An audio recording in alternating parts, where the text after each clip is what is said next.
Maghtech means Maghreb Technology. In fact, it is the first network of its kind in this region, and I would say perhaps in the arid Mediterranean space. Maghtech is an idea which started originally in the early 90s, more precisely in 1994. We were a small group of us which decided to do research in a networking form before the network became so familiar and popular in the world. The idea is that we were all conducting research in a separate way, each one in his own space and country, and there could be a lot to gain if we did this collectively, and if we were to work together on similar problematics and similar issues. I originally initiated the idea, but I had strong support from colleagues from the region, particularly the four major countries of the Maghreb, namely Algeria, Morocco, Tunisia, Mauritania in alphabetical order, and lately Libya. And I must pay credit to the colleagues who were there as founding members and who believed in the idea, who are, of course, Mr. Abu Mohammed, who was then at the head of the University of Oran, the Professor Riyad Zghal, was also at the head of Faculty of Economics in the University of Sfax. Our colleagues, Mahdi Lahlou, who was at the Institute of Statistics and Planning in Rabat, and from Mauritania, our colleagues, Ahmed Ragel. So to all of these who were there and who believed with me in this idea of networking, I must pay tribute and thank them, of course, very much for their support. Since then, the idea started, of course, growing, and now, 22 years back, 23 years nearly, we could reflect on what has been achieved and how we all started it. So I think the best way is to present it in 5 points. One, I would address the issue of motivations. Secondly, I would talk about the objectives which the network set for itself. Thirdly, of course, we probably refer to some working principles. Fifthly, the problematics at the heart of the network. Then the structure, and we'll end up with achievements, if you allow me. So, motivations. Well, it was clear at that time, and I am talking about the early 90s, around 1992, that there was a lot of frustrations among researchers in the third world, and particularly researchers in that region. Because, of course, there was some research being conducted on these issues of science, technology, and development. But we seem not to be getting anywhere because of some of the problematics, some of the problems and obstacles. Firstly, frustrations. Frustrations of researchers from the Maghreb region who were, of course, doing some work, but seem not to be getting anywhere. Mostly because they were isolated from external research, and you know well that researcher has to be in connection with the rest of the world. There was also the lack of valorization of their work, notably by the local industry and administration. It is the objective of every researcher to see that the result of his research is going to be used in the field of development of economics and in field of wealth production in general. They also suffered from weaknesses of the means. Often they research as individual researchers with no budget and no material means. I mean by material means space, office, equipment, and so on. Similarly, they had some weakness regarding their social and economic status. Researchers were not really at that time, and possibly now again in many developing countries, considered as people who are doing some work worth for the growth and the well-being of society and the economy. So the weakness of social and economic status was one of the other problems. At that time, we noticed also that this country-based research in a developing country setup has its limitations, of course, because there are so many things going on along similar lines in all 5 countries, but there were no opportunities to share or to do joint projects. So the country-based research has its limit. And of course, the result of all these weaknesses and frustrations were the risk of migrations of these researchers to other countries, what we call usually the brain drain, or which can be, of course, either externally, in other words, researchers would go to other places, other universities, other research centers throughout the world, and we have seen that going on for many years, or they will have some kind of internal migration, that is leaving completely the field of research and doing other things, or possibly also working for more lucrative positions and jobs. So these are basically the motivations which brought us to think that there should be something to be done to prevent all these things happening and to solve, or at least contribute to to overcome some obstacles. From there on, we then decided that the only way to do it is to adopt the networking form. And the networking form, in fact, came from a small experience I had personally when I then conducted the research project in Japan, in one of the Japanese research centers called the Institute of Developing Economies.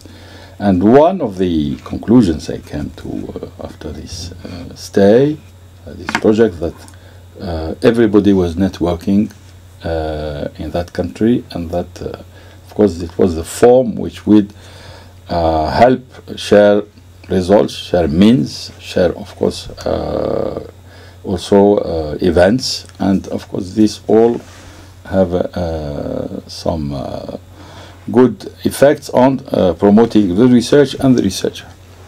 So the objectives of the network was first help researchers to undertake new and more efficient research projects. That was the first one. Particularly on issues related to development of science and technology, because at that time I had already committed myself to working on these issues of science, technology and development right from the beginning when I did my own research PhD thesis. The second objective was to get researchers out of the isolation. They were, as I said earlier, isolated, so we had to bring them out from isolation. Third, establish a more regular, permanent and sustainable relationship with the what's called the economic world, and particularly with local industry, with firms, with companies, and also with, of course, public administrations and decision makers. Fourth objective is put researchers in contact with international research in their own research field. As I said earlier, bring them out of this isolation which they suffered from. Fifth is contribute to a better visibility of research work, both nationally and internationally. And as you well know, we all know, the researcher's objective is, of course, to diffuse his own research results, and to publish if possible, and to be known by other researchers throughout the world. And finally, to contribute, sixth objective, contribute to establish collective research and to the mobility of researchers. And I stress this aspect of mobility because that was one of the things which we worked hard on and we achieved, I think, to a large extent. Working principles, third aspect. What are our working principles? Because it is important to set up a network on principles. And the principles were first of all, collective research. We would go and support research which is done collectively. That means research done pluridisciplinarity in the research. That means also involving academics and practitioners in our research. In fact, the whole idea of setting up this network is to get researchers both from the industry world and from the academia, from the university. And the original objectives were 50%, 50%, but of course we didn't achieve that. Second working principle, high quality research. That is research which is comparable level as research throughout the world. We didn't believe that you had two levels of research for the poor and research for the rich, or research for the less advanced and research for the more advanced. It is important that we, of course, have one type of research which is quality research and upgrade all the research being conducted in these countries. Third principle is continuous and cumulative research. In other words, if you want to improve research capacity and build capabilities, you have to do it in the medium and long term. You can't do it within 6 months, 1 year. It has to be ongoing projects, because building capabilities in research is not an easy thing. It's not like training somebody to be an operative. Research is based on cumulative learning. And finally, the last principle is to have autonomous research. We insisted on this autonomous research because research conducted even in social science and even in economics has to be independent from any kind of pressure, either from industry, or from university, academia, or from policymakers, and all kinds of influence which might, of course, prevent research from being done freely. These are basically the 5 principles, and I think we tried to keep to these principles for so many years, and of course not with sometimes with costs, because if you stick to your principles, that means you cannot have all the funding you want. But that is a rule of the game, and we did stick by this rule of the game. The structure of the network is the third aspect. Now, having decided that it should be a network, we decided that it would be a structure, flexible structure of this network. A network of researchers and practitioners, I repeat, with a set of supporting institutions, because we could not conduct research unless you have some support institutions. And I mean by support institutions, of course, universities, research centers, and of course, ministries, if necessary, and all kind of NGOs who can contribute. The structure has also to have some kind of coordination. So we decided on coordinating a scientific committee, which will be also the coordinating body of the network throughout the 5 countries mentioned earlier, with a permanent secretariat, which does, of course, the ongoing work of secretarial work, preferably located in one of the Maghreb countries, and which will be going around as we go by, with 5 national coordinating committees, one each country, in Algeria, in Tunisia, in Morocco, in Mauritania, in Libya, and a head office which will coordinate all these coordinating national committees. So we set up a board, a scientific board, international scientific board, with 13, 14 members. And then I was asked to, of course, coordinate the scientific committee until we found other solutions. So I did take the coordination and, of course, kept on doing it until now. Initially, we started at 30 members in 1994. The network started in Tunisia, in the University of Sfax, of course, which welcomed the idea of kicking off the network there and provided means, and we are grateful to that. To now, we are almost 400 to have 400 members. Some, of course, permanent and regular, others less regular. But it shows that the idea has grown, and we have more and more researchers, more and more members, and particularly more and more young members who come to join us, PhD students mostly. These are either researchers from the Maghreb or from other parts of the world. It isn't specifically that they should be living in this country. The idea is they should be working on this field. The number of practitioners is still very low, less than 10%, and we have all sorts of disciplines represented. We have economists, we have people in management, sociologists, anthropologists, engineers, historians, and the like. And of course, researchers are mostly doctoral students, but we have also senior researchers who are colleagues who are working in this area of science, technology, and innovation in that particular part of the world. No need to go into geographical distribution when we have members from all countries, of course, with perhaps the majority coming from Algeria, Morocco, and Tunisia, and much less in other countries. But these figures change over time, so no need to mention the figures. But we have also members from other parts of the world: France, from Great Britain, Belgium, Italy, Spain, Germany, USA, Canada, and of course from sub-Saharan Africa. These basically are the structure, and we have of course support institutions, and we have been working with several institutions. I only mentioned some of them. We will not have time to mention all of them: Oran University, Rabat, Sfax, Nouakchott, Strathclyde, Algiers, University of Al Akhawain in Morocco, etc., and some research labs and associations. The International Coordinating Committee, of course, has been changing over time. Some members have left, and some other members have come, and it keeps changing as we talk, we come by.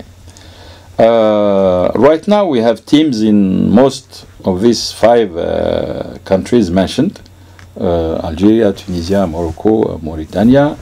We don't have teams in Libya for reasons you easily understand. And so far, we have, of course, managed to achieve quite a few things. I don't think I will mention all of them, but you might care to go and see our network, our website, which is maghtech.org, and there you see that we have been doing quite a few things since the network was born in 1994. Basically, we have been doing conferences. We have almost organized nearly 16 international conferences ever since it was born. The principle is to hold a conference every second year. But of course, it depends on means, and depends, of course, on the support we get. And so far, we've had about 16, and 17 coming soon in Algeria. These conferences were held in all 4 countries: in Tunisia, Morocco, Algeria, in Mauritania recently. International conferences. The second aspect is publications. Publications, we of course promote, encourage members to publish the articles in our books, essentially. So far we have published nearly 14 books, where various members have contributed. These are all coordinated by either myself or colleagues, and they are in both languages, in French and in English. They are published either in Springer, in Adonis, in Opus, in Publisud, in Harmattan, in France. So we have various publishers who have taken our books. We have also a Newslink bulletin. This is Newslink. It's a bulletin which, of course, convey information and diffuse information about the members and what they do, the publication, and etc. And is widely distributed. Almost 1,000 copies are distributed. It's now only in digital form. It was in paper form. And we have also special issues of journals on top of course, all the members of the publications of individual members. We also could mention all the PhD theses we have been achieved to coordinate. We have been now been completed, tens of them. We not have time to count. We have also master's degree thesis. We also did some consultancy work when we were asked to do so, either by international organizations or by ministries or even by enterprises. And many of our members have been used as in this capacity. And of course, we also have the possibility of taking part and being represented in other conferences where we are presenting our work on science, technology, and innovation and development as a whole.